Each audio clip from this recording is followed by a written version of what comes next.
আব্বা, আপনি তো আমারে বলছিলেন যে বাবার ঋণ কখনো কোনোদিনও শোধ হয় না। আপনি গত 30 বছরে আমার পিছনে যেই টাকা খরচ করছেন, আপনি কি জানেন আমি আগামী 3 বছরে আপনার সেই টাকা ফিরিয়ে দিতে পারবো? একটা গল্প শুনবি? বলেন আব্বা, শুনবো। তোর বয়স যখন 4 বছর, তখন আমার মাসিক আয় হইল 2000 টাকা। ওই টাকায় সংসার চালানো তখন অনেক কষ্ট ছিল। বাড়ির কাউরে কখনো কোনোদিন আমি বুঝতে দেই নাই।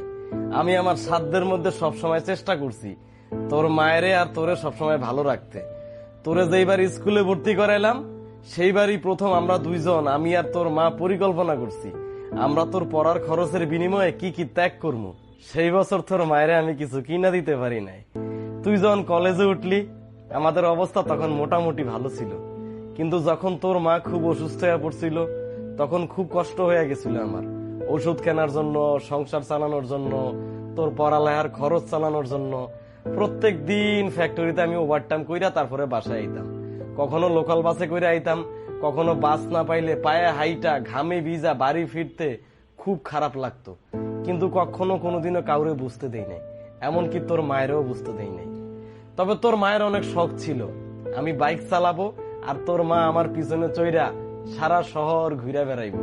একটু একটু কইরা আমি কিছু টাকা পয়সা জমাইছিলাম একটা বাইক কেনার জন্য, তোর মায়ের শখটা পূরণ করার লইগা। একদিন শোরুম থেকে একটা বাইকও দেখে আসলাম।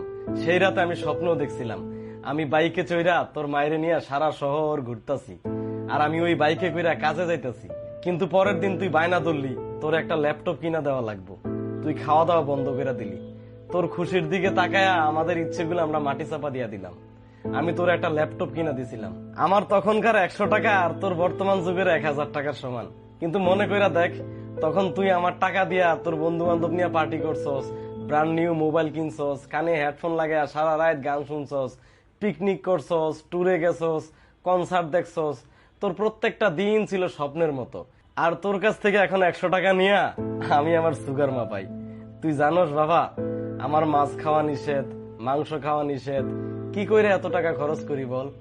তোর টাকা নিয়ে আমি আমার কল্পনার হাট বসাই। সেই হাটে আমি বাইক চালায়া তোর মায়েরে নিয়ে সারা শহর ঘুরে বেড়াই, বন্ধু বান্ধবের নিয়ে সিনেমা দেখতে যাই, তোর মায়ের হাত ধইরা আমি তাঁত মেলায় ঘুরে বেড়াই। বাবারা নাকি খারুস টাইপের হয়, আমিও আমার বাবারে তাই ভাবতাম। পুরুষ থেকে পিতা হইতে আমার কোনো কষ্ট হয় নাই, সব কষ্ট তোর মা সহ্য করছে।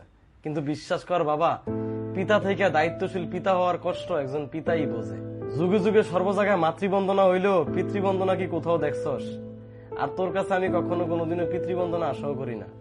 সন্তানের প্রতি ভালোবাসা কোনো পিতা হয়তো প্রকাশ করতে পারে না, তবে কোনো পিতাই কখনো সন্তানের প্রতি দায়িত্ব পালনে বিচ্যুত হয় না।